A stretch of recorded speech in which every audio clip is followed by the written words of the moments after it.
Hello la famille, ici Tangerine. Bienvenue dans mon monde, le monde de Tangerine. Et cette semaine, on a un super invité, quelqu'un de sexy, incroyable, une légende dans le monde du bodybuilding, champion en plus, canadien, et maintenant se dédie à rendre des hommes de 40 ans encore plus beaux tout nus.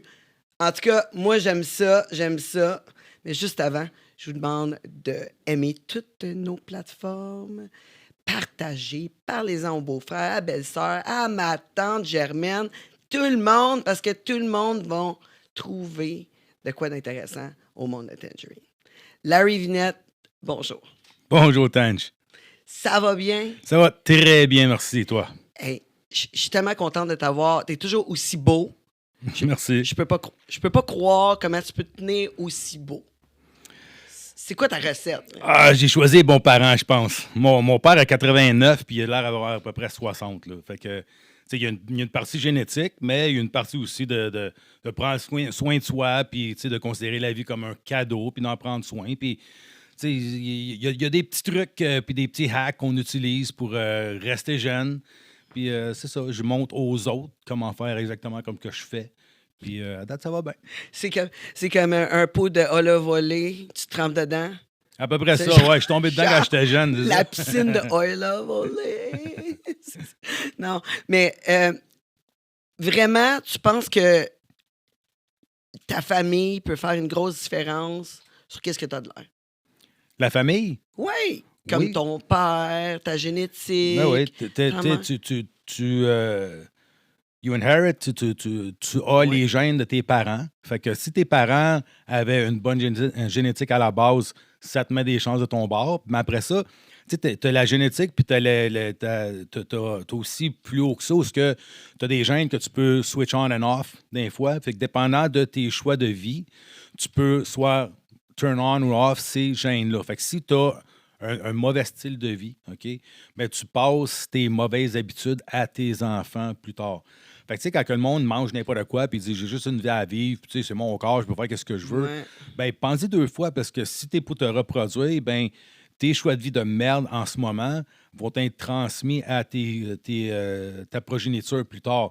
Fait que c'est un pensez-y bien. Fait que, tu sais, il faut que tu penses à ta famille. Oui, tu veux transmettre des bons gènes, puis, ben, t'hérites des gènes de tes parents. Puis après ça, ben, toi, dans ta vie, si tu fais des bons choix de vie, puis tu donnes à ton corps qu'est-ce qu'il a de besoin, ben, tu vas passer tes gènes à ta progéniture encore plus fort ou plus faible. C'est comme Snakes and Ladders, tu sais, dans la vie.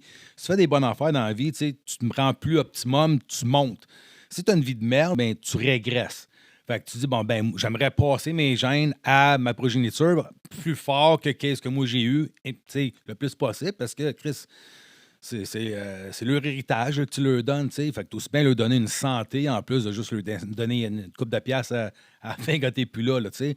Ouais, Fait mais tes parents, ça mangeait bien chez vous? ben, chaque génération, c'est de pire en pire. Tu sais. OK. Il y avait un bonhomme qui avait écrit un livre dans les années 20 qui était Dr. Price, que lui, c'était un dentiste, puis un docteur il a pas mal été partout à travers le monde, puis il étudiait le monde qui n'a jamais eu même de la culture des Blancs, tu sais, les Inuits, des îles, des Amazones, tu sais, ben des places bien recluses.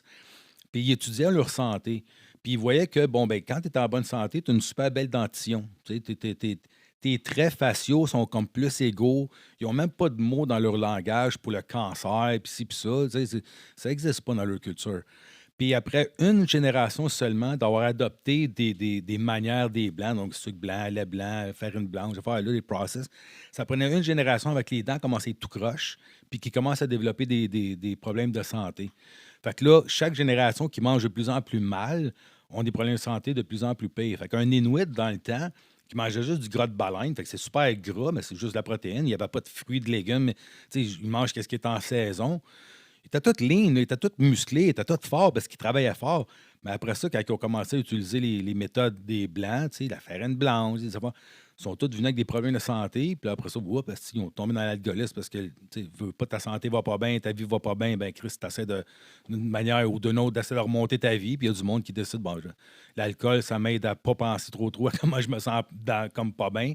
Fait qu'ils vont voir ça, tu sais, mais Mais là, à la l'alcool, base. ça t'aide pas, là. Ça t'aide pas, il y a rien qui t'aide là-dedans, tu sais, mais à la base, si tu manges après qu'est-ce que tes ancêtres étaient de manger, tu vas être en santé. Fait que si tu donnes des ananas à un Esquimau, il va tomber malade, tu sais. Tu donnes du gras de baleine à un Hawaïen, il risque d'être malade. Fait que si tu manges après d'où ce que tu viens, ben tu vas être plus en santé. Puis si tu manges d'après où ce que tu viens, tu vas avoir une meilleure santé à transmettre à tes enfants plus tard. Fait que là, eux autres, ils vont bénéficier d'une meilleure santé puis tout. Fait que la génétique puis l'épigénétique là-dedans rentre en jeu. Donc, tes choix de vie et comment tu te nourris, puis comment tu bouges, puis tout, va faire en sorte que tu vas être plus fort ou plus faible, puis aussi tes enfants.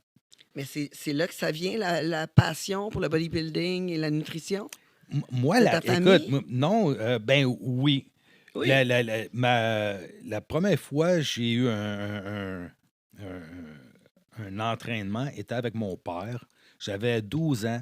J'étais en face de chez nous, puis il y avait un jock, là, tu sais, un sports freak. Je suis resté dans un genre de croissant, puis il y avait un bonhomme que lui, il avait 6 gars, puis ces 6 gars, c'était tous des sportifs, c'était tous un petit peu plus vieux que nous autres, puis il bully, tu sais, il faisait de l'intimidation envers OK. moi en face de chez nous. Puis il avait 16 ans, j'avais 12 ans, fait que j'étais tout petit, tout maigre. Puis, tu sais, il m'avait rough up un peu, tu sais. Puis j'avais vu que mon père, dans la fenêtre, il m'avait vu, puis il n'avait pas rien fait. Il n'était pas venu me défendre, tu sais. Fait que j'avais rentré à la maison, puis j'étais comme frustré devant mon père. Je dis, pourquoi tu n'es pas venu me défendre? Tu as tout vu qu'est-ce qui s'est passé, tu sais. Fait qu'il dit, viens t'en dans la cave. Puis je me souviens, il y avait une paire de gants de boxe tellement vieilles en cuir que le cuir, là, c'était. Écoute, il était en train de décomposer, là. OK? C'est comme un. Écoute, il devait dater des années 30, les gants de boxe, OK? Puis il y avait un petit set de dumbbell avec un banc inclinable. Fait que, il m'a montré comment m'entraîner puis comment boxer un peu. Fait que pendant tout un hiver au complet, je me suis entraîné. Je revenais de l'école, je m'entraînais. On avait été acheter un Weeder Do-It-All set là, tu sais, chez Consumer Distributor. Puis je m'entraînais. Fait que j'étais tout le long du secondaire, j'étais comme le gars qui avait des abdos puis une paire d'épaules, tu sais. OK. Fait que tu as commencé à t'entraîner à 12 À ans. 12 ans. Puis après ça, j'ai tombé ben, j'étais skateboarder, puis j'étais OK. snowboarder. Oui, oui, Fait que oui. là, l'entraînement a pris le bord. Fait que là, moi, quand je rentre dans quelque chose, je suis comme un petit peu passionné, obsessif. Fait que je rentre all in, tu sais. Fait que là, j'étais un skateboarder full-time. Fait que là, je faisais juste du skateboard. Pendant le temps qu'on avait du fun à faire du skateboard avec ton Marie-Pierre, on avait du fun. Puis j'ai laissé l'entraînement pour ça. Puis après ça, j'ai tombé dans le snowboarding parce qu'au Canada, on n'avait pas de skatepark dans le temps. Fait que l'hiver, on trouvait une alternative. Fait que j'ai commencé à faire du snowboarding à haut niveau. J'étais semi-professionnel. Puis l'année, j'étais supposé tomber professionnel. Je me suis cassé la cheville 2 fois dans la même année. Une fois en skateboard, une fois en snowboard. Puis ça Ouais. adonnait que le propriétaire du skate, parce que je travaillais au seul skate shop, snowboard shop qu'il y avait à Montréal dans le temps. Ça s'appelait Footloose Sports. Oui, oui. C'était le seul, c'était le premier. Ces gars-là, ils ont fait de l'argent parce que si tu voulais un skateboard et un snowboard, tu n'avais pas le choix d'aller là. Puis moi, je travaillais là. Fait que c'est pour ça que j'avais eu des commanditaires à cause que j'étais affilié avec eux autres. Puis tout. Puis un des propriétaires s'entraînait au Gold's Gym à Montréal à tous les jours. Je me souviens, il était pas gros, mais il avait une paire de pecs, là, écœurant, tu sais. Fait qu'il m'a dit, ben pourquoi tu t'inscris pas au gym pour faire de la réhabilitation pour ta cheville, puis peut-être revenir peut-être professionnel, puis tu sais, genre, bonne idée. Fait que j'étais au gym, au Ghost Gym, c'est sur Guy puis Sainte-Catherine dans le temps, dans un basement. Ah, ouais. C'était hardcore au bout.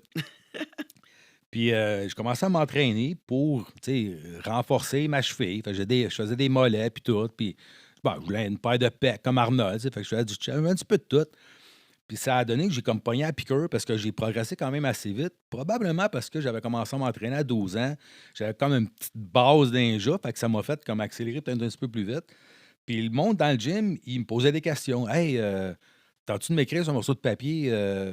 Qu'est-ce que tu fais comme entraînement? Qu'est-ce que tu manges une journée? Tu as l'air des bons résultats. Fait que je dis, ah ouais, fait que, tu sais, je commençais à faire ça pour le fun. Puis là, ben, je dis, ben, je vais me faire certifier comme entraîneur. Il y avait un cours au YMCA dans le temps, tu sais. Fait que je me fais certifier comme entraîneur. Fait que je dis, bah, je vais faire ça comme une petite business. Je vais vendre ça 10$, 30$, tu sais. Puis ça a pogné. Fait que, C'était quoi ça? C'était en 1992, c'est ça? ouais. 1992. Hey, my God, Ouais. ça fait longtemps là, que tu entraînes Ouais, du monde. ouais. Fait que là, Fait que je suis entraîneur depuis ce temps-là, puis ça a donné que le magasin de suppléments où est-ce que j'achetais mes vitamines, mes poudres de protéines, le propriétaire a ouvert un gym qui s'appelait le Arnold Gym. Fait que je dis, hey, c'est cool, je viens d'être certifié comme entraîneur, je peux-tu avoir une job? Il dit, parfait. Fait qu'il m'a engagé, j'avais le graveyard shift au début, OK, c'était ouvert 24 heures, Ah, ouais. mais dans mes temps libres, je pouvais entraîner mes clients puis ils ne me chargeaient rien. Fait que j'ai monté ma business en même. Fait que ça n'a pas pris de temps que j'étais comme full-time. Fait que j'ai ouvert un bureau dans le gym. Fait que j'avais plus besoin de faire des heures pour le gym. Je vais faire mon affaire à temps plein. Puis j'étais comme l'entraîneur du gym à temps plein. Fait que cool. Fait que depuis ce temps-là, c'est ça que je fais. Mais puis en même temps, je faisais de la compétition. Fait que je commençais à faire de la compétition. Puis ça a juste à donner que, bon, il y a un Go Gym qui s'entraînait pour une compétition. Puis il dit, écoute, il y a un concours dans 5 semaines. Tu devrais peut-être le faire. Il dit, tu serais peut-être pas payé, tu sais. 5 semaines seulement. Ouais, il y avait 5 semaines avant le concours. Fait que moi, je dis, ben, écoute, je n'ai pas vraiment pensé à ça. Je me donne encore peut-être une couple d'années, mais écoute, je vais dormir là-dessus. Fait que le lendemain, je me lève, je dis, ah, pourquoi pas, tu sais. Fait qu'avec 5 semaines de préparation, j'ai fait le premier concours. C'était à Vallée-du-Richelieu, à Saint-Jean. Puis moi, je me présente là, j'ai jamais fait de concours, puis je me suis toujours suivi moi-même. Fait que, tu sais, j'y allais à peu près, tu sais, mais tu sais, c'était sketchy pas mal comme préparation, mais j'ai réussi quand même à gagner ma classe. J'ai gagné le toute catégorie, puis j'ai gagné aussi le meilleur poseur. Fait que j'ai tout gagné Wow! Une première compétition, ma tout première gagné. compétition, j'ai tout raflé. Fait que là, le gars qui m'avait comme incité à faire le concours, lui avait compétitionné dans le même concours, fait qu'il était un petit peu en crise que je l'ai battu, tu sais. Fait que, mais après ça, comme ça m'a donné la piqûre. C'est le fun de commencer une carrière en gagnant tout ça. Fait que t'as un goût de suite de la victoire. Fait que, all right, tu sais, I want more of this. Mais habituellement, une compétition, ça prend combien de temps pour se préparer? Le dégraissage, en général, c'est à peu près 12 semaines. Tu sais, quand tu n'as OK. jamais fait un concours, tu peux commencer à 16-20 semaines, mais quand tu es un petit peu habitué puis ton body fat n'est pas trop haut, 12 semaines, c'est l'average. Mon body fat est tout le temps pas mal bas, moi. Fait que je monte pas à 15 de gras. Je suis le temps en bas de 10. Fait que j'ai pas besoin de tant de temps que ça. Puis surtout vers la fin, je connaissais tellement mon corps que j'avais même pas besoin de peser ma bouffe. Puis j'arrivais à 3 de gras. Là. Fait OK. que, ouais. Fait que vraiment, c'est ton type de corps qui reste comme ça tout le temps? Ouais, Ou c'est juste à cause de tes choix, là? ouais, ben, j'ai une prédisposition génétique, je pense, à être lean. J'ai jamais été gras, mais en même temps, j'ai jamais rien fait pour être gras. J'ai tout le temps été actif, j'ai tout le temps relativement bien mangé. Tu sais, c'est une question de balance. Tu sais, si supposons que tu manges un burger avec des frites, ben, OK, tu as plus de calories d'une shot, mais en même temps que tu balances ça le lendemain, tu enlèves un repas dans ta journée, ou ce que le average de ta semaine, tes calories sont pas out of control, tu es correct. Tu n'auras pas un gros gain de gras. Si c'est jour après jour après jour, repas après repas après repas, que tu surbouffes, puis tu manges trop, puis tu ne manges pas les bonnes affaires, c'est calories in, calories out en quelque part. C'est une question de mathématiques. C'est pas bien compliqué la nutrition. T'sais. À la base, en autant que tu as un déficit calorique, tu peux pas mal manger n'importe quoi. OK? Sauf que pour la longévité, si tu veux être en santé à long terme, si tu fais des meilleurs choix, si tu as besoin de 2000 calories pour maintenir le poids que tu as là, puis tu en manges 1600, tu es à un déficit calorique. Tu vas perdre du gras. Que tes 1600, ce soit de la junk ou que ce soit de la bonne bouffe, tu vas quand même perdre du gras. Fait que ça, c'est un petit secret là, de diet industry, là, du marketing. Mais parce que les conséquences à long terme de manger un repas de McDo dans ta journée, tu satisfais ton 500 calories puis tu ne remanges plus rien la journée, c'est pas bon à long terme. Ben, T'sais. ça nourrira pas les bons endroits, là. Ben, c'est parce que ton C'est corps a ça. besoin de nutriments. Fait C'est qu'est-ce ça. qui arrive, c'est que tes cellules se régénèrent jour après jour, à chaque seconde. T'sais. Puis quand ils se régénèrent avec toutes les composantes qu'ils ont besoin pour se régénérer exactement comme ils sont là, ils vieilliront pas tant que ça. Parce qu'une des définitions que tu peux donner du vieillissement, c'est une déficience en minéraux. Fait que tes cellules, s'il manque des minéraux, il manque des affaires, il manque des composantes pour se régénérer exactement comme qui était avant, ils vont muter, ils vont s'adapter, ils vont se dire, wow, on va faire avec ce qu'on a. Puis là, oups, tu vas avoir des signes de vieillissement accélérés. Oups, tu vas avoir des maladies. Oups, fait que tous ces bobos-là sont causés par, OK, as-tu donné tous les nutriments que ton corps a besoin pour le bon fonctionnement de ton corps? Oui, tu vas vieillir pas bien vite. Tu vas rester jeune le plus longtemps possible. Mais à chaque fois que, tu peux pogner quelqu'un 60 ans, puis qui a de l'air de la peau tout ridée, toute courbée, puis il a de l'air de mourir, il est frêle au bout, puis Tu as un gars de 60 ans qui va s'entraîner encore, il va faire des marathons, il va avoir une vie sexuelle, il va s'épanouir. Fait que tu peux soit survivre ou tu peux vraiment vivre. Ça dépend où ce que tu te situes. Aller chercher le meilleur de toi-même, Ben, finalement. c'est optimal dans la vie. Ça Ouais. dépend quel genre de vie que tu veux. J'ai toujours dit, tu peux pas donner ce que tu n'as pas. Fait que si tu as tellement d'énergie en toi que tu es capable d'énergiser le monde alentour de toi, ben, good job!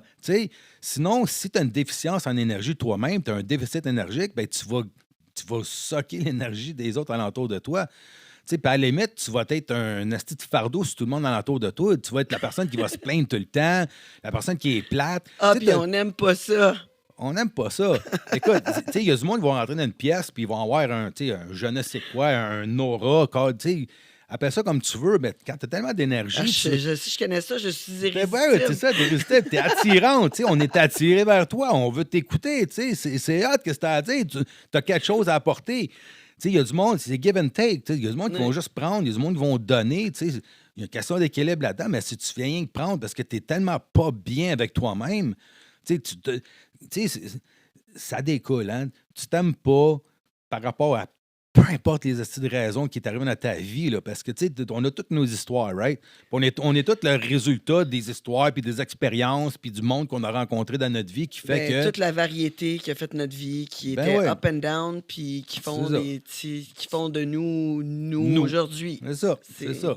Fait qu'on est le résultat des expériences de vie qu'on a eues, puis des personnes qu'on a rencontrées et tout. Puis, ben, si tu as eu des bonnes expériences, puis tu as pris ça comme une expérience de grandissement, puis you fell forward, comme qu'on dit, ben, tu as grandi de ça, puis tu as surmonté ça, puis tu es rendu une nouvelle personne, encore plus forte, plus résiliente et tout, right? Qu'est-ce que Mm. tu pas te rend plus fort? Mais il y a du monde qui se laisse s'abattre.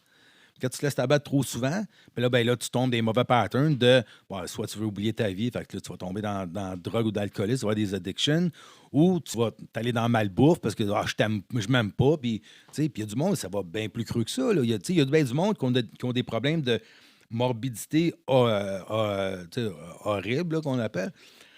Puis tu vois qu'il y a des traumatismes sexuels quand ils étaient jeunes. Fait qu'eux autres, comme moyen de défense, ils se sont dit, je vais tellement devenir comme pas attirante, comme ça m'arrivera plus jamais. Mm, Fait mm. que tu vas creux dans ces affaires-là, puis tu te rends compte, OK, ben ça, c'est la raison pourquoi tu as de la misère à perdre du poids.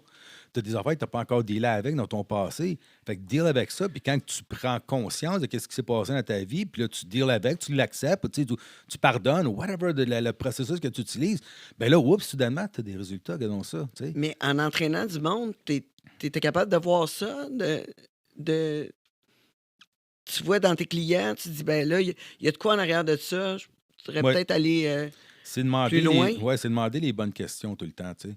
Fait que quand tu es avec un client pendant 1 heure de temps, soit à l'entraîner dans le gym ou en l'ayant en consultation dans ton bureau, si tu poses les bonnes questions, à un moment donné, le monde, il s'ouvre, tu sais. Puis tu vas tout le temps à la racine des choses. Si tu veux que quelqu'un change, ben, tu vas travailler sur les émotions, tu vas pas travailler sur la logique. C'est vraiment manger de même parce que si tu manges pas de même. Non, tu l'expliques. OK, tu devrais manger de même parce que tu manges pas bien. Parce que pourquoi tu manges pas bien comme ça? Tu sais? Qu'est-ce qui fait en sorte que tu donnes à ton corps quelque chose que tu sais qui n'est pas bon? Tu sais, tu fais quelque chose, tu fais du tort à ton corps, tu sais ce que ça fait, mais tu le fais quand même. Fait que qu'est-ce qui te pousse à faire ça? Tu sais?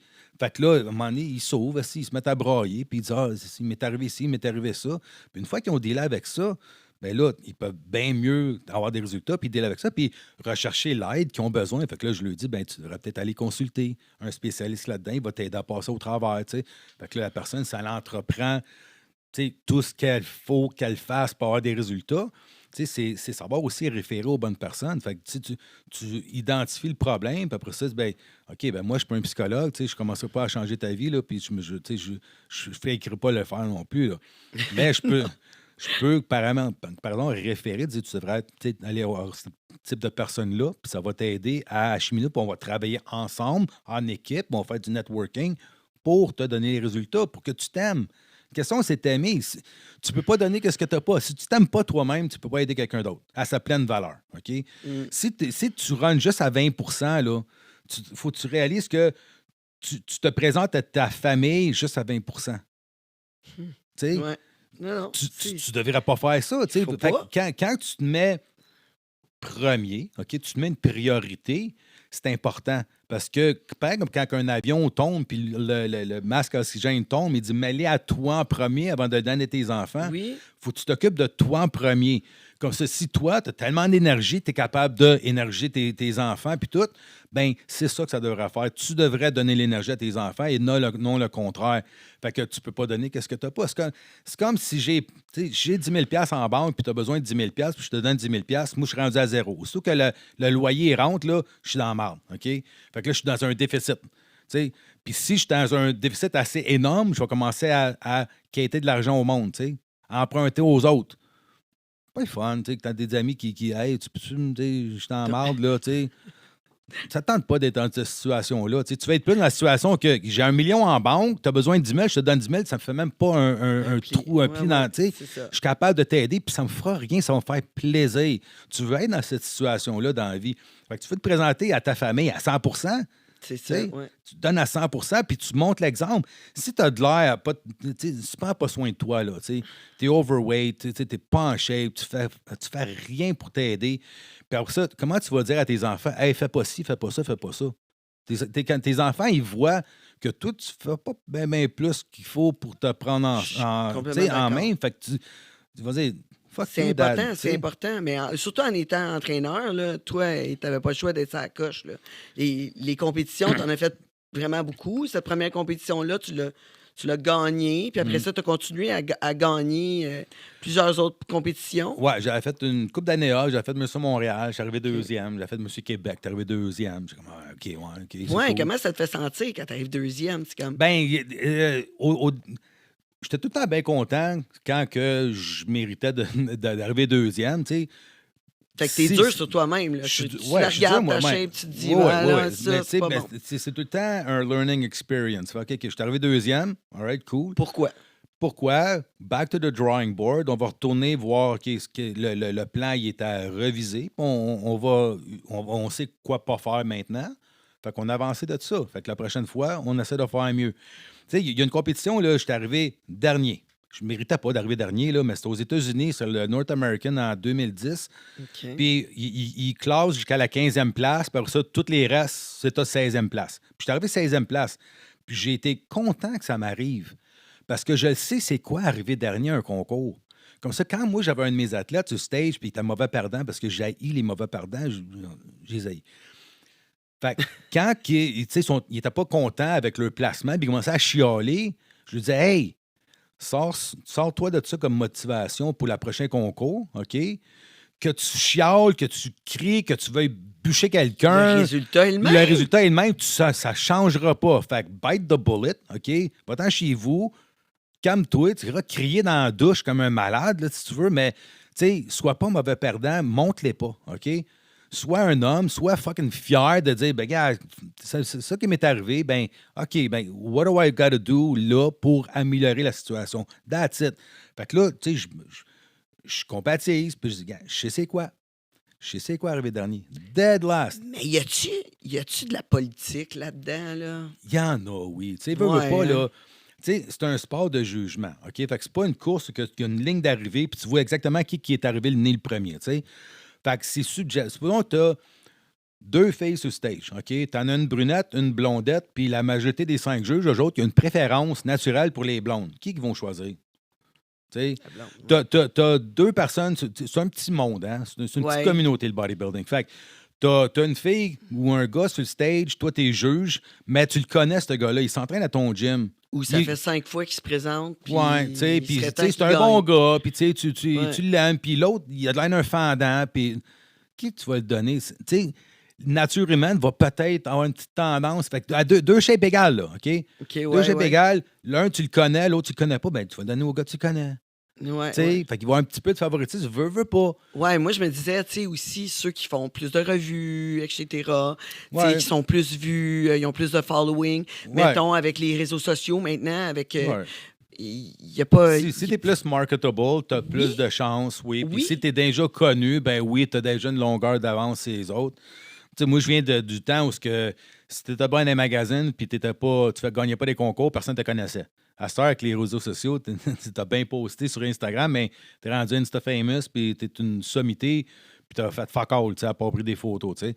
Ouais, mais c'est quand même tough. C'est une autre era, ouais, c'est une autre era, mais tu sais, il y a du monde qui font vraiment des niaiseries, puis ils ont pas vraiment de shape, puis ils ont un following de malade, tu sais. Oui. Dans le temps, c'était vraiment, OK, ben la seule manière de savoir t'étais qui, il fallait que tu passes des magazines, il fallait que tu achètes des magazines. Il n'y avait pas, tu sais, l'Internet, c'est arrivé en 94. Moi, j'ai commencé à m'entraîner avant ça. Ouais. Tu sais, fait que je connais Pour se faire connaître, hein, c'était pas mal plus compliqué. Tu passes des flyers, tu sers des mains. C'est ça. Puis il faut faire. Fallait que tu vois le monde. You gotta do what you gotta do. Puis c'est ça. Il faut que tu connaisses les bonnes personnes aussi. Puis étant Canadien, tous les bons photographes étaient tous en Californie. Fait que l'autre, c'est facile de se présenter au Gold's Gym à Venice Beach, puis prendre un gars en shape, dire hey, ça tente-tu de passer des magazines?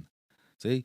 Fait que pour qu'un Canadien comme moi soit invité à aller faire des photoshoots là-bas, c'est comme wow! Okay. Comme c'est rare que c'est arrivé. Fait que j'étais comme privilégié là-dedans, mais j'ai été chanceux. J'ai été connu à cause des magazines parce que j'ai eu un contrat d'exclusivité avec Robert Kennedy. Robert Kennedy, c'était comme. Tu sais, t'avais les frères Weeder, puis t'avais Robert Kennedy. Tu sais, c'était un vieux de la vieille du temps d'Arnold Schwarzenegger. Fait que lui, il y avait 5-6 magazines, Oxygen, Muscle Mag International. Puis en 2005, j'avais gagné le championnat mondial pour la Fédération Fame. Puis je m'avais fait découvrir par ce bonhomme-là. Fait qu'il m'avait mis en contrat d'exclusivité parce qu'il partait un nouveau magazine qui s'appelait Reps. Puis Reps, c'était pour les shapes de bodybuilding, mais moins massives. Là, parce que, tu sais, les gars, c'est Dorian Yates, le Monsieur Olympia, c'était comme des gars massifs, tu sais. C'est quelque chose. Des shapes inatteignables pour le commun des mortels. Puis moi, je faisais du bodybuilding naturel dans le temps, puis j'avais gagné le championnat mondial. Fait que j'étais comme le champion mondial de bodybuilding naturel. Fait qu'il dit, ce serait un bon porte-parole, un ambassadeur pour le nouveau magazine que je veux lancer. Fait que le lendemain, j'ai gagné le championnat mondial. J'ai été approché par lui. J'ai eu un contrat d'exclusivité pendant 3 ans. Fait que là, moi, j'étais exclusif à lui pour juste ses publications. Fait que j'avais pas le droit de me faire photographier pour qu'un autre photographe. Sauf que je t'ai envoyé à Los Angeles, envoyé à Las Vegas, toutes ces places-là pour faire des photoshoots avec lui, puis aussi les meilleurs photographes du temps. Fait que j'étais bien chanceux. Puis le premier exemplaire du Reps Magazine, ben, c'était moi qui ai fait le cover. Fait que j'étais comme le poster boy. Ouais. Fait que j'avais fait le cover du premier issue de Reps. Puis j'avais fait aussi il avait refait l'encyclopédie de bodybuilding. Oui, puis t'es dessus. C'est moi qui étais dessus, puis en arrière aussi. Mais c'était pas Arnold qui était dessus avant? Ouais, c'était Arnold. Puis t'as comme remplacé Arnold. Ouais, comme dans un sens, ouais. My God! Ouais. Ça devait être... T'as dû comme faire « Yeah! » Ouais, j'avais fait « Yeah! » Ouais, hein? C'était hot, j'étais content. Fait que j'étais bien chanceux qu'il soit là la journée que j'avais gagné le concours puis tout. Fait que ça va être circonstance, mais le fait que j'ai été dans les magazines à cause de lui a fait que j'ai été connu plus vite puis tout. Puis en tout cas, ça c'est au point de vue du bodybuilding de ma carrière d'athlète. Mais au point de vue coaching, j'étais bien chanceux aussi de connaître Charles Poliquin dans le temps. Dans les premiers temps, j'ai commencé à suivre des séminaires et des présentations. On était chanceux, Charles Poliquin. Oui, mais il y a bien des gens qui ne connaissent pas Charles Poliquin, mais Charles Poliquin a vraiment changé la façon de la nutrition, de l'entraînement, justement de prendre les taux de gras là, avec la biosignature, puis c'est son mentor.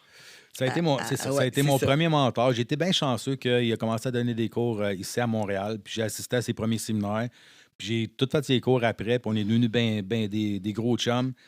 Puis à la fin, il y avait 2 gars que Charles il référait du monde pour gagner les concours de bodybuilding. Moi puis John Meadows. Puis John Meadows, ben, il a décédé il y a une couple d'années, malheureusement. C'était un très cool homme. Puis Charles aussi a décédé un an avant ça. Fait que j'ai été chanceux de connaître ces gars-là. Puis Charles m'a donné vraiment les connaissances pour vraiment aller à un autre niveau en fait d'entraînement. Parce que dans le temps, on regardait ce que le monde faisait dans les bodybuilding magazines. Puis on disait, OK, ben tel pro fait ça que pour ses jambes, on va essayer ça. Il n'y avait pas vraiment de logique. C'était bien gros du bro science dans le temps, dans le bodybuilding.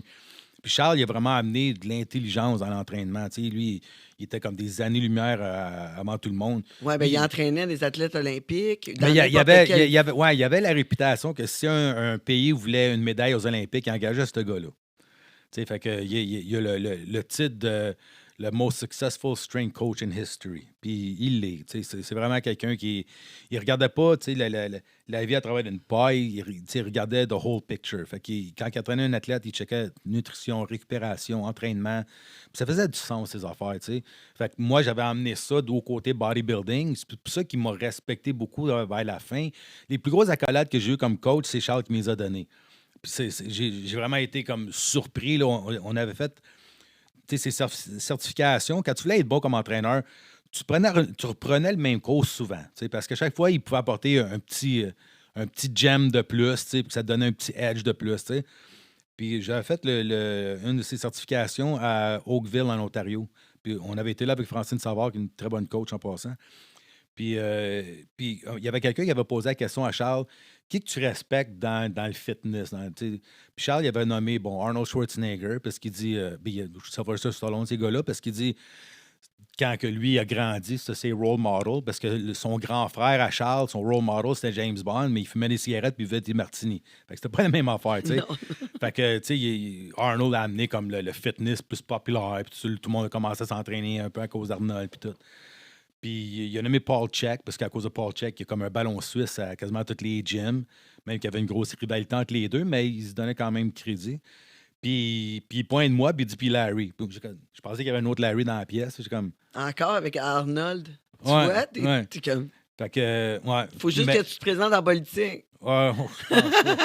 Je serais C'est ça qui controversé. manque. C'est ça qui manque. Politricks. Fait que, parce qu'il dit, Larry, ça fait des années qu'il suit des cours avec moi, puis il a amené de la logique dans l'entraînement, dans le bodybuilding, puis il l'a adapté à sa manière, puis il y a des résultats. Charles était tout à part. Lui, s'il avait des résultats, il te respectait. Fait que lui, si quelqu'un arrivait, hey, j'ai une telle théorie, il disait, OK, ton gars qui t'a dit ça, il a-tu amené bien des champions sur stage? Y a-tu des résultats avec ses clients? Ben non, mais il t'écoutait pas. Il t'écoutait pas pendant tout. Il voulait rien savoir. Fait qu'il fallait que tu montres des résultats avec tes clients pour qu'il y ait du respect pour toi.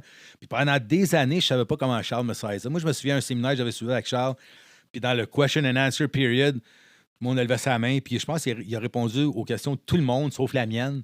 Puis je comme, pourquoi il n'a pas répondu à ma question? Mais dans le temps, il n'a jamais considéré les bodybuilders comme des athlètes, parce qu'il n'y avait pas de logique comme vraiment, il n'y avait pas de périodisation, c'était tout croche, tu sais.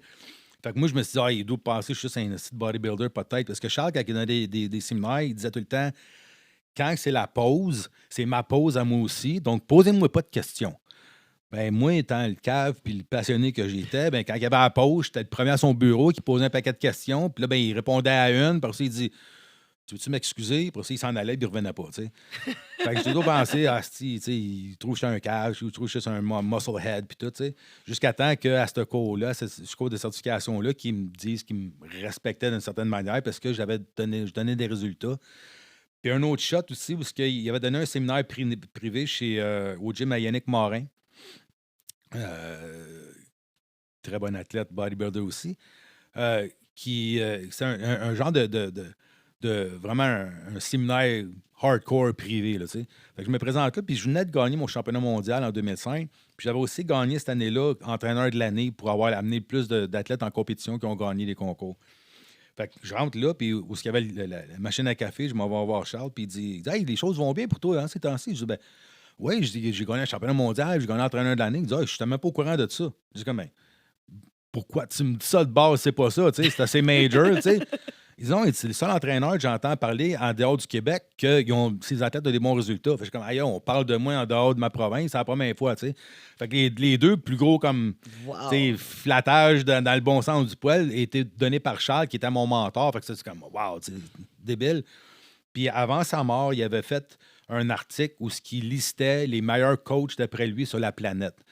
Puis on était une couple de coachs du Québec qui a fait sa liste. Donc moi aussi, j'ai fait sa liste, donc j'étais très honoré. Puis le critère qu'il m'avait dit plus tard, parce que la dernière fois que je l'ai vu avant sa mort, il dit Hey, t'as vu, t'as fait la liste? Je dis Ouais, merci, merci. Il dit Tu sais quoi le critère pour avoir fait la liste? Je dis Non, c'est quoi? Il dit Si j'aurais laissé ma propre fille se faire coacher par ce coach-là, il dit Tu ferais la liste. Fait qu'il dit T'as fait la liste. Fait que j'étais comme tout honoré. Puis il y a bien du monde qui n'avait pas fait sa liste. Puis il l'appelait, il disait Hey, comment ça? J'ai dépensé tellement d'argent à tes cours, puis tout, parce que Charles, Charles, il chargeait 1100$ de l'heure à la fin, OK? Si tu veux une consultation avec. Puis pour ses élèves et ses amis, il nous chargeait 600$ de l'heure. Fait à chaque fois qu'il venait en ville, puis j'avais l'opportunité de le faire, je le prenais après le cours, puis j'avais juste 300$ dans mes poches, je donnais 300$, puis j'avais une demi-heure avec, puis je posais toutes mes questions avec mes cas problèmes de clients que tout ce que j'essayais, ça marchait pas. Fait que je dis, Chris, tu peux me donner un conseil, nanana. On payait beaucoup d'argent pour avoir l'éducation de Charles. Puis souvent, on n'attendait pas nécessairement que l'éducation vienne à nous, on se déplaçait. Fait que tu n'attends pas que le gars, le présentateur, vienne nécessairement dans ta ville. Tu te déplaçais des fois, le monde se déplaçait en République dominicaine, en Angleterre, en T'avais pas le Allemagne. choix Tu n'avais pour pas le le choix. voir. Fait que, comme il disait, more you invest, plus tu peux charger plus tard. Faut que tu justifies tes prix et tout. Donc, j'en venais avec ça. J'ai perdu sur une tangent. Il y avait, il y avait Fait qu'il y a des, du monde, du c'est ça. monde Il y qui a du monde appelait qui pour... appelait, puis il dit pourquoi que j'ai pas fait la liste? Puis il disait tu poses pas la bonne question. Quand tu as un growth mindset, tu dirais plutôt qu'est-ce que je devrais faire pour faire la liste? Pas comment ça, j'ai pas fait la liste. Tu sais, il nous avait expliqué, il avait entraîné Ellen Margulis, qui était la championne d'or aux Olympiques aux États-Unis en lutte. Puis Charles l'avait entraînée, est devenue très forte. Puis avant elle, c'était une Coréenne qui avait gagné les 16 années précédentes. Elle était imbattable, la bonne femme. Puis Charles avait entraîné Ellen, puis Ellen avait battu la Coréenne, a gagné une médaille d'or. Puis quand ils rentrent dans l'autobus pour se retourner à leur hôtel, là, tout le monde est en train de célébrer, puis tout. Puis elle est venue s'asseoir avec Charles, son coach. Puis à la place de célébrer avec sa médaille d'or, puis hey, cool, qu'est-ce qu'on a fait? Elle a demandé à Charles, qu'est-ce que je peux faire pour être encore meilleur? Ça, c'est un growth mindset. Tu viens de gagner une médaille d'or aux Olympiques, puis tu te poses la question, qu'est-ce que je peux faire pour m'améliorer encore plus? Ça, c'est un growth mindset. Fait que quand ils voyaient que tu avais le growth mindset, ils te respectaient. Parce que si tu t'assis sur tes L'Oréal, Ouais. puis tu restes avec les connaissances que tu as là, tu stagnes, right? Puis l'évolution fait qu'il y a des nouvelles connaissances tout le temps. Fait que tu dois tout le temps stay up to date, puis jamais penser que tu sais tout. Tu sais, il faut que tu sois up to date. Fait que C'est ça. Mais là avec Charles Poliquin, là, t'en as appris un paquet de trucs. Mhm. Mais là, depuis sa mort, où tu vas chercher tes connaissances pour aller plus loin? Ben, écoute, je lis beaucoup encore. Pour Charles, j'étais supposé de. Ben, j'avais été approché pour donner un des cours pour Charles, parce que sa fille a pris la relève de sa business, De Strength son Sensei, empire, de là. son empire, ouais. Oui, Puis, parce qu'il y avait des produits aussi, etc. là. ouais, il y avait des produits, mais il y avait moins de produits vers la fin, mais c'était plutôt tous ces cours de certification, puis toutes ces affaires-là, OK. ces livres et tout. Puis, j'avais été demandé d'aller donner un cours à Los Angeles pour une des certifications, un cours d'hypertrophie pour les cuisses. Mais à cause du COVID, puis le fait que, tu sais, il faut avoir des passes spéciales pour voyager, j'ai refusé parce que je ne pouvais pas voyager, moi. Donc, ils ont décidé de faire une division canadienne de Strength Sensei. Donc, moi et Eric Falstro, qui est lui aussi un niveau 5 certifié avec Charles, coach de très haut niveau, qui vont s'occuper de donner les cours de Charles. Donc, on va continuer la legacy à Charles ici au Canada en offrant qu'est-ce qu'on nous, on a appris de Charles à la nouvelle génération. Donc, je suis plus rendu au niveau de transmettre mes connaissances maintenant tu sais, je continue à entraîner tout le monde, mais mes connaissances sont assez bonnes Oui, pour qu'est-ce oui. que j'ai à faire en ce moment avec des gars de 40 ans. Parce que ma spécialité était d'amener des gars à 3 de gras sur un stage pour gagner des concours de bodybuilding. Fait que je suis capable de faire ça. Je suis capable d'amener un gars normal à 10. Je fais ça avant déjeuner le matin. Il n'y a rien là. Tu sais. Pour moi, c'est facile. Mais pourquoi tout d'un coup ce changement-là de, tu sais, t'es tellement un coach là, pour aller en compétition? Ouais. C'était aucun doute, là. Tout le monde disait, tu veux gagner sur le stage, c'est Larry Vinette pour gagner sur le stage. Fait que, Le switch s'est fait. Bon, mais quand que la pandémie a commencé, les gyms ont fermé. Puis là, mais je me ramassais avec comme pas de job, puis je ne pouvais plus aider mes clients comme je pouvais. Même si la meilleure chose qu'il aurait pu faire, c'est rester fort en s'entraînant puis en prenant soin d'eux à la place de aller dans malbouffe puis pas pouvoir s'entraîner parce qu'on ne pouvait pas rien faire. Il a fallu que je fasse un choix de business à amener ma business en ligne parce que en personne, j'étais plus capable. Le gouvernement m'en empêchait. Donc, il a fallu que je fasse des choix. Puis je dis, bon, mais qui que je veux mieux servir maintenant en ligne? Parce que tu peux pas être tu sais, master of all trades en ligne. Tu peux pas dire, bon, moi, j'entraîne gars, fille, chien, chat. Faut que tu choisisses Ouais, qui est ta il faut cible. une niche, là. Faut une niche. Ouais. Puis, voyant mes parents vieillir comme qu'ils vieillissent en ce moment, puis je trouve, tu sais, mon père a l'Alzheimer, ma mère a de la démence. Mon père puis ma mère n'ont jamais vraiment suivi mes conseils. Sur de la vieille génération, c'est les parents qui montrent aux enfants quoi faire, mais c'est pas aux enfants de leur montrer. Tu sais, fait ils étaient très comme stubborn, là, têtu, puis à la fin, à la place de juste me battre avec eux autres, parce que, tu sais, comme mon père a perdu ses licences, c'est moi qui allais faire leur épicerie. Puis qu'est-ce qu'il voulait que j'achète? C'était dégueulasse, là. Ça contribuait exactement à leur inflammation, puis leur Oui. bobo, puis c'est puis ça. Fait que je dis, ben, tu sais, tu te plains que t'as mal, mais si tu es la cause de. Tu sais, tu peux faire des meilleurs choix, là. Tu sais, t'as des lesser evil. Tu sais, ma mère boit du coke normal, tu sais. Bois moins que du coke zéro, c'est un peu moins pire. C'est mieux de l'eau, là, OK? Mais il y a différents degrés. Mais tu sais, oh non, ça goûte pas pareil. Je n'étais pas capable de faire ce petit compromis-là, un petit, tu sais, 2 de goût de différence, tu sais. Non. Je te comprends. Moi, ma mère est full diabétique en embonpoint, puis on va manger de la crème glacée.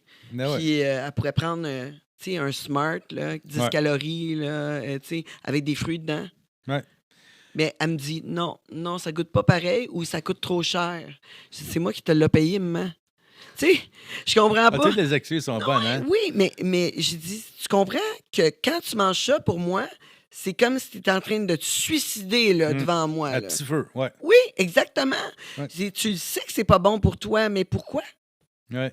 Est-ce que c'est la plus grande déception d'un coach, ça, quand que tu vois tes athlètes suivent pas les. Ben, c'est parce que tu réalises à quel point qu'ils comprennent pas l'importance de bien se nourrir, OK? Parce que, tu sais, you are what you eat, tu sais, un peu, puis you are what you assimilate. Puis si tu prends pas soin de toi, ça dégage à l'extérieur, OK? Ça paraît. Puis, tu sais, le monde va prendre plus soin de leur automobile que leur propre corps. Tu sais, Oh, c'est ouais. comme, où c'est que sont tes priorités, tu sais? J'ai combien de fois j'ai dit ça? Oui, mais le monde vit dans le présent, puis le monde a mal été conditionné. Tu sais, je vais donner l'exemple. Quand tu es jeune, OK, tu as 8 ans, tu te promènes en bicycle, si tu fais des pirouettes, tu te pètes la gueule, tu te fends le genou, tu saignes, tu broyes, tu vas voir ta mère. Ta mère va mettre un blaster, un petit bobo, puis elle va te donner la crème glacée. Right? Fait que t'es arrivé quelque chose de plate, puis au bout de la ligne, tu as eu de la crème glacée. Contraire, tu arrives de l'école, tu as ton bulletin, puis tu as tous des A, tu montes ça à ta mère. Cool, mon bébé, hey, bravo, elle te donne un bec, puis elle te donne du McDonald's. Fait que ce soit quelque chose de bad ou quelque chose de good qui est arrivé dans ta vie, au bout de la ligne, c'était de la malbouffe. Fait que là, maintenant, tu as une mauvaise journée, tu vas manger tes émotions, tu vas manger de la crème glacée. Tu as une bonne journée, tu vas célébrer, tu vas ouvrir une bouteille de vin ou deux ou trois.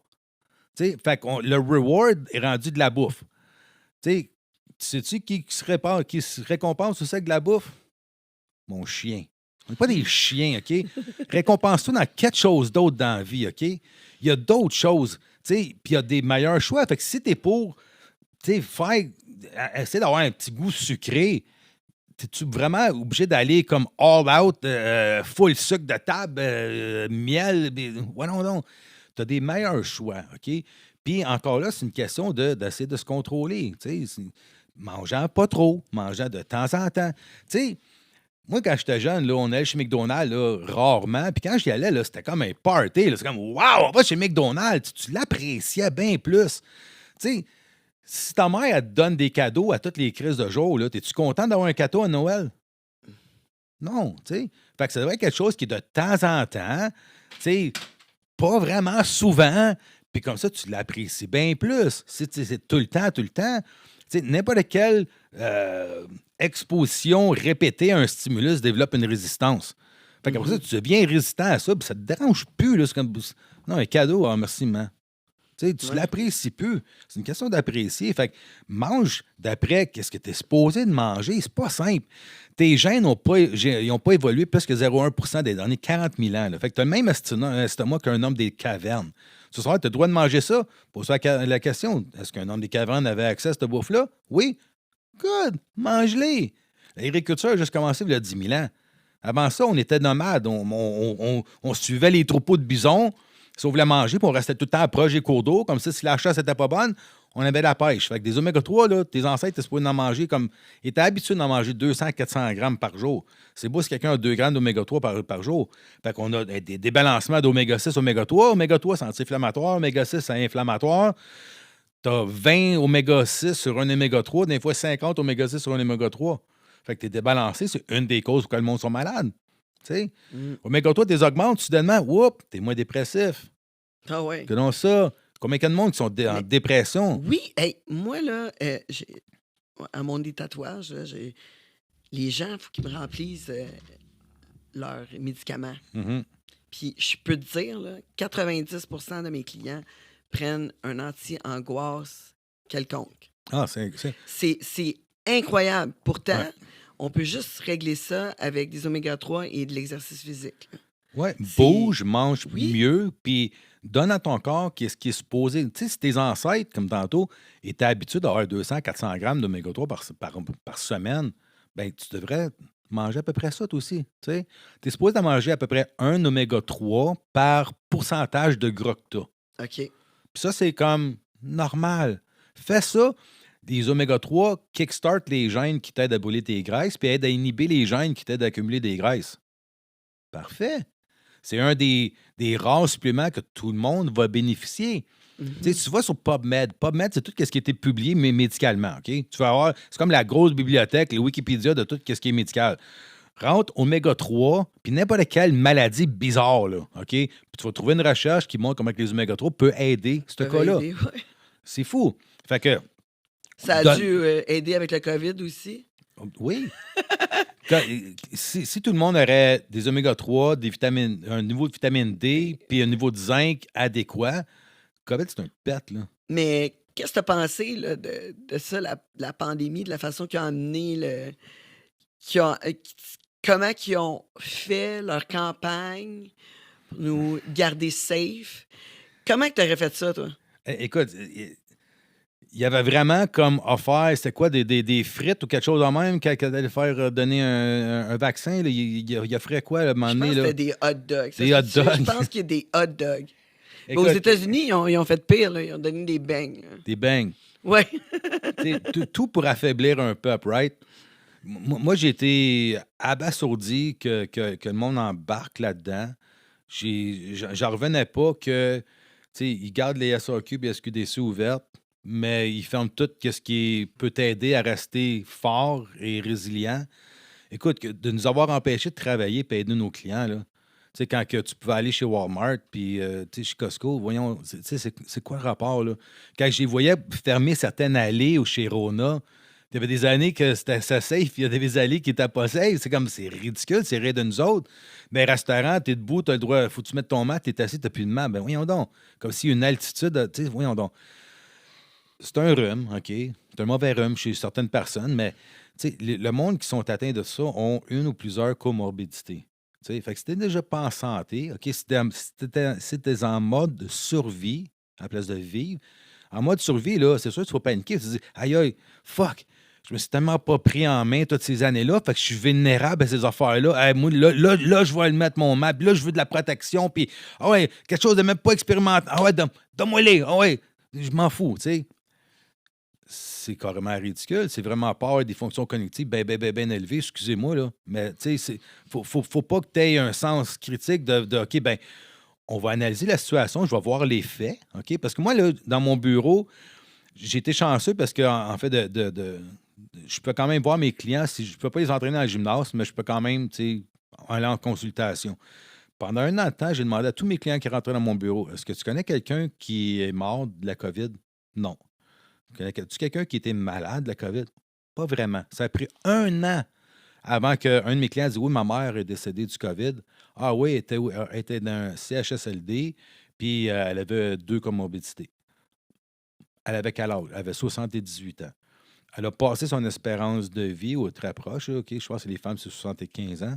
Fait que tu as passé ton espérance de vie. Donc, doit-on être surpris que tu as décédé quand tu as dépassé ton espérance de vie, que ce soit été ça ou n'importe quoi? Tu sais, c'est plate à dire, mais à un moment donné, tu sais, on a toute une date d'expiration, il faut l'accepter.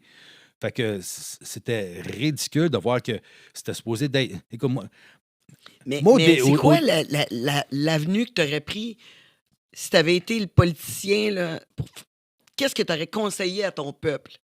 lavez-vous les mains, prenez Oui? peut-être un petit peu plus vos distances, puis continuez à vivre. OK. Continuez à vivre, T'aurais puis pas, t'aurais pas été justement à leur dire prenez vos oméga 3, oui, oui, oui. entraînez-vous, Ça, faites de j'ai la été très marche. déçu qu'on n'a jamais eu un conseil du docteur Arruda dans le temps ou whatever que, hey, pendant qu'on essaie de trouver un vaccin qui est efficace à ça serait peut-être une bonne idée de soit aller prendre du soleil ou soit prendre un complément de vitamine D qui est complètement naturel. Prenez du zinc aussi, ça booste le système immunitaire. Puis hey, les oméga 3 aussi, ça peut pas mal aider. Hydratez-vous bien comme il faut aussi. Ces affaires de base-là n'ont jamais été conseillées. T'as-tu vu aussi, il y a une étude qui a été faite sur le Arginine? Arginine, oui. Oui, oui, c'est ça. Ah, tu l'as mieux que moi. J'ai déformé le mot. Oui, il paraît que les gens qui étaient atteints sévèrement du COVID, qui prenaient ça réduisait de 30 jours leur temps Hmm. à l'hôpital. Ça se peut, ça augmente l'acide nitrique dans le corps, donc c'est un vasodilatateur. Donc, tu sais, tu veux tout le temps avoir une bonne vasodilatation de tes vaisseaux sanguins. C'est tout le temps une bonne idée. Fait que ça peut aider. Il y a plein de choses qui auraient Oui. pu aider. Il y a des médicaments qui étaient sur les tablettes pendant 70 ans, qui ont été enlevés des tablettes au mois de janvier, au début de la pandémie, parce qu'ils voulaient vraiment pousser vers la vaccination, mais c'est des produits qui ont fait leurs preuves, qui sont super safe, que certaines personnes prennent ça tous les jours en Afrique parce que c'est contre la malaria et qui a prouvé son efficacité puis son safety record. Puis ils ont complètement enlevé ça. Puis si tu prenais ça, ben, tu te fais, tu sais, si tu étais un médecin qui te prescrivait ça, ben, tu faisais taper ses doigts. Puis maintenant, ils ont des protocoles stricts à suivre. Puis si tu déroges du protocole, tu peux avoir des problèmes. Dans le temps que tu pouvais, prescrire un médicament dédié à quelque chose d'autre pour une autre cause, puis c'était carrément fait. Maintenant, tu n'as plus le droit de faire ça. Fait que c'est rendu ridicule, carrément. Le monde devrait juste avoir une meilleure immunité naturelle. Donc, la meilleure chose qui aurait pu arriver, c'est qu'un paquet de monde le pogne, qui développe une immunité, puis qu'il y a une immunité collective, comme n'importe quoi. Moi, quand j'étais jeune, là, puis ma mère savait qu'il y avait un petit gars qui avait la picote au coin de la rue, là. Elle disait, va jouer avec ce petit gars-là, là. Oui, oui. Tu sais, Ça va être fini, tu ça vas va être pogner tout de fini. suite. Tu vas pogner tout de That's suite, it. t'es correct, tu sais. Fait que, tu sais, c'était vraiment prendre le monde pour des cons, puis changer carrément la définition qu'est-ce qui est la science. Mais, tu sais, ça prend pas beaucoup de temps dans une journée pour s'informer un peu, pour voir qu'il y a du monde très intelligent, qui sont très qualifiés, qui ont des bonnes informations, puis qui se font carrément censurer. Mais quand il y a de la censure, là, tu devrais jamais censurer. OK? S'il y a du monde qui dit des niaiseries, tu n'as pas le droit de dire de fermer sa gueule. Tu as juste à venir avec un meilleur rhétorique. Fait que tu dis quelque chose de calme, mais moi, je vais juste te prouver que tu n'as pas raison avec un meilleur argument. Ça fait qu'il y a un débat. Tu sais, c'est healthy, ça. Tu sais, c'est santé. Mais si j'aime pas ce que tu dis, je n'ai pas le droit de juste te censurer. C'est comme si tu vas en cours, mais tu sais, le procureur de la défense, puis il y en a un qui n'a pas le droit de dire son mot, puis l'autre, il dit, mec, c'est pas fair. Tu es obligé de laisser tout le monde parler. Il y a du monde qui dit des niaiseries, il y a du monde qui incite la haine, mais c'est juste à prouver le contraire, dire, ben, gars, tu incites la haine, ben, tu es un cave. Ceci est la raison pourquoi tu es un cave, puis prouver aux autres que le gars, c'est un cave. Pour avoir le monde de ton bord, tu sais, c'est juste avoir des meilleurs arguments, tu sais, mais tu peux pas censurer personne. Voyons donc, on va commencer à brûler des livres encore comme dans le Moyen-Âge. Tu peux pas faire ça, là. Tu Ah, sais, ben, ils le font, là. ils le font. Ils en brûlent Ils le des. font, mais le monde ne sont Ils plus en- assez forts mentalement, physiquement. Tu sais, si tu es en position de pouvoir, tu sais, est-ce que tu veux faire en sorte que tu vas avoir du monde ils vont second-guesser tes décisions? Non, tu as un paquet de monde qui vont suivre, right? Ils vont écouter Family Guy, ils vont se poseront pas trop de questions, ils vont boire le bière le soir. Tu sais, ils sont faciles à contrôler, mais si moindrement tu as une idée critique, puis tu remets en question des choses qui font pas de sens à ton. Mm.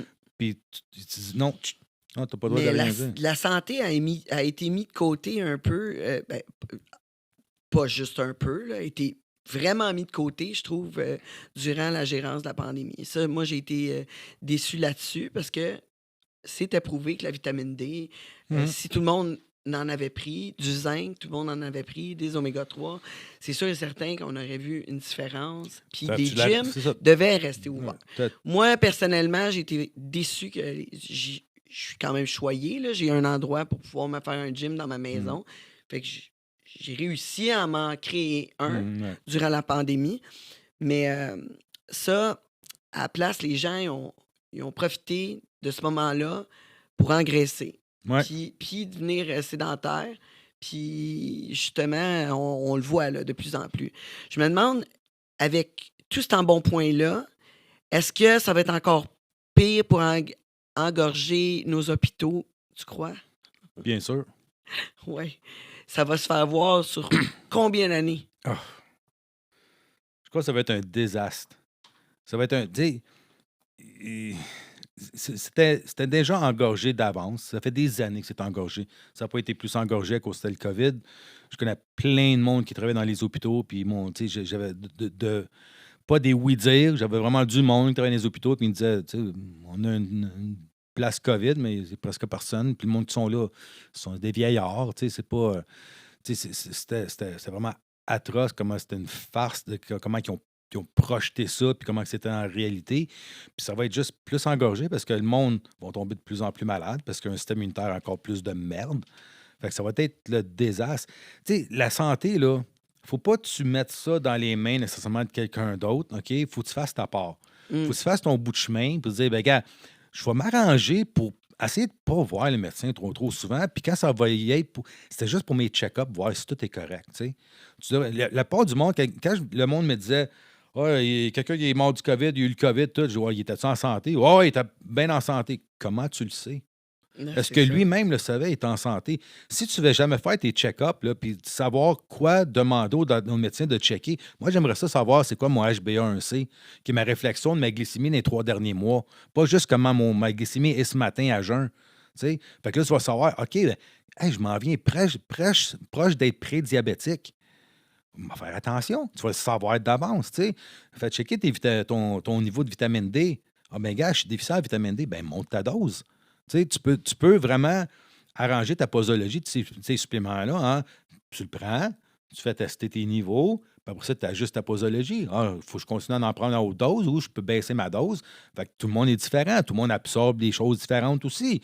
Fait que si tu n'es pas en contrôle de ta santé, puis tu ne prends pas soin de faire tes check-ups, puis après ça, ben, bien manger, bien te supplémenter. Tu sais, il y a des affaires essentielles que tout le monde devrait prendre, que tu t'entraînes, que tu ne t'entraînes pas. Si tu te préoccupes le moindrement de ta santé, c'est juste remplacer des déficiences que ton corps est supposé d'avoir. Tu Mais sais. je pense que tout le monde, là, je parle aux gens, ils disent tout, ah, moi, je mange bien. Tout le monde pense qu'il mange bien. Tout le monde pense qu'il mange bien. C'est écœurant. Puis là, j'arrive chez le monde, puis je vois souvent du lait écrémé. Hmm.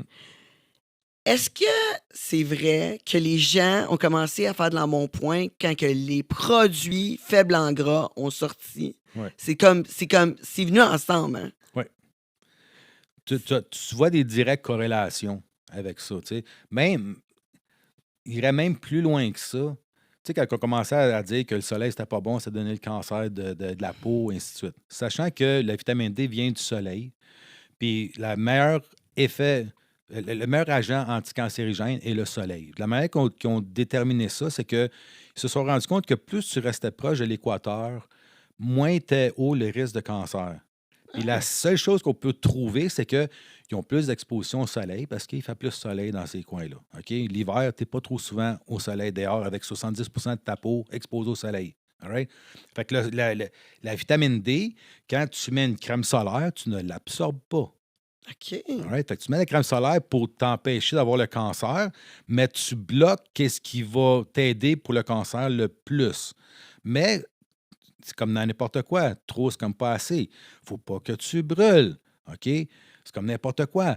Tu sais, tu vas au Mexique, puis tu vois seulement les Blancs, là, les Canadiens, les Américains, au soleil à midi. Tu sais, le monde locaux, ils savent que c'est le temps de faire la sieste. Fait qu'ils savent, tu vas pas au soleil dans ces temps-là.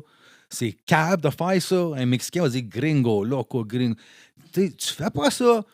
Mais, tu sais, c'est de la logique. Va au soleil le temps que tu progresses tranquillement à être capable d'être plus résilient au soleil. C'est comme dans l'entraînement. Tu n'as jamais fait des jambes de ta vie. Tu vas faire 10 sets de 10 reps. Le premier workout de jambes que tu as fait, tu ne seras plus capable de marcher. Tu vas louer une chaise, tu sais, une chaise roulante pour le reste de la semaine. Tu en as trop fait. Tu en fais un petit peu. Tu laisses le temps de récupérer. Ton corps est plus fort, plus gros, plus peu importe. Après ça, quand tu le refais encore, ton corps va être plus capable de le prendre. Fait que, sinon, tu vas une demeure au soleil l'été, tu es blanc comme Casper the Friendly Ghost, all right? Puis là, ben, tu restes une demi-heure, tu rougis un petit peu, tu t'enlèves du soleil, tu n'as pas brûlé, tu laisses le temps de récupérer, tu ne retournes pas au soleil jusqu'au lendemain, fait que ton corps a eu le temps de récupérer, mélanine s'est produite, tu es venu un petit peu plus dark, comme ça le lendemain, tu es capable de rester 45 minutes, puis ainsi de suite. Puis à un moment donné, hey, tu es capable de passer la journée au complet au soleil, puis hey, tu n'as pas brûlé. Mais tu mets-tu de la crème solaire des fois? Non, je ne mets pas de crème. Je vais donner un truc, OK?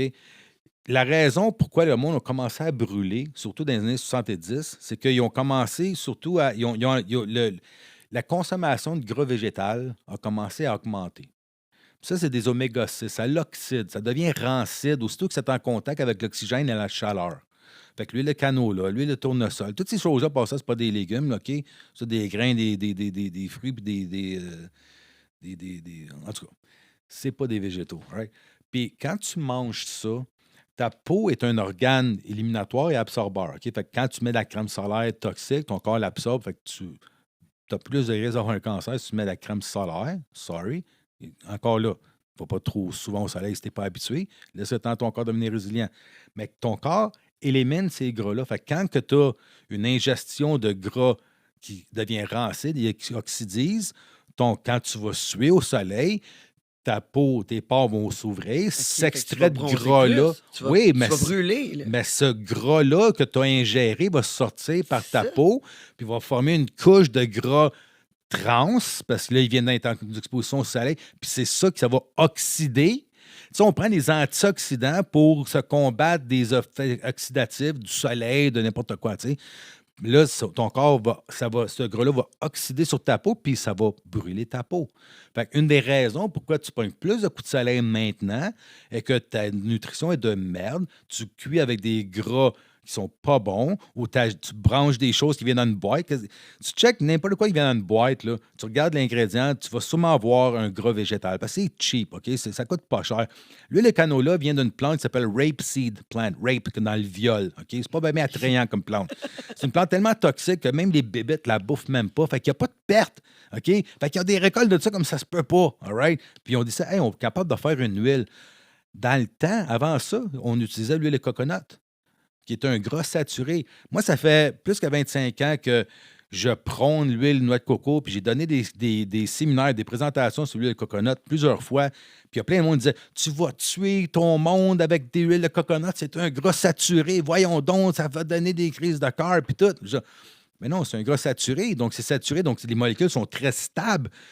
En présence de chaleur, il n'oxyde pas. C'est bon, tu as besoin de gras saturé. Tes cellules, tu sais, la membrane cellulaire a besoin de gras saturé. C'est bon. Mais c'est mêlant pour la majorité des Mais gens. quand tu le sais pas, je le sais L'autre pas. génération, je veux dire, la génération de mes parents, c'était faible en gras tout le temps. Mhm. Fallait qu'ils achètent des choses faibles en gras. Ils pensaient que c'était mieux pour la Mhm. santé. Fait que là, c'est sûr qu'eux autres sont tout mêlés, là. Ouais. Ils sont tout Puis ils ont mêlés. remplacé, c'est ça, c'est une question de marketing. Puis Ils ont remplacé par le sucre, finalement. Oui, ils ont remplacé par le sucre. Puis plus tard, ils ont remplacé le sucre par du sucre à l'ose, là, puis c'est une autre affaire. Mais quand ils ont tout enlevé, parce que le gras, ton corps fait ton gras, il y a du cholestérol des fois là-dedans, mais ton corps fait des hormones avec le cholestérol. Chez les hommes, on fait de la testostérone avec du cholestérol. Si tu as un taux de cholestérol élevé, ça ne veut pas dire que tu es plus à risque d'une crise cardiaque. Tu as même des fois plus de risques si tu as un taux de cholestérol qui est trop bas. Si tu as un taux de cholestérol, par exemple, puis qui est trop bas parce que tu prends des statines ou peu importe, tu vas avoir des gros cas de dépression. Tu ne fileras pas bien. Parce que c'est une question de, OK, ben t'aimes-tu mieux comme, vivre heureux, bien dans ta peau, ou filer dépressif, mais parce que le docteur te dit hey, ton cholestérol est élevé, tu devrais prendre cette pilule-là, tu sais. Fait que Non, tu pas plus de risques, un taux de cholestérol bas qu'élevé. Fait que du gras, tu en as besoin. Puis, tu sais, dans la nature, là, tu ne trouves jamais une protéine sans un gras, nécessairement. Quand tu mangeais de la viande, il y a tout le temps pas mal un petit peu de gras dedans. Là. Tu sais, on ne trimait pas Mhm. nécessairement le gras dans le temps. Là, tu sais.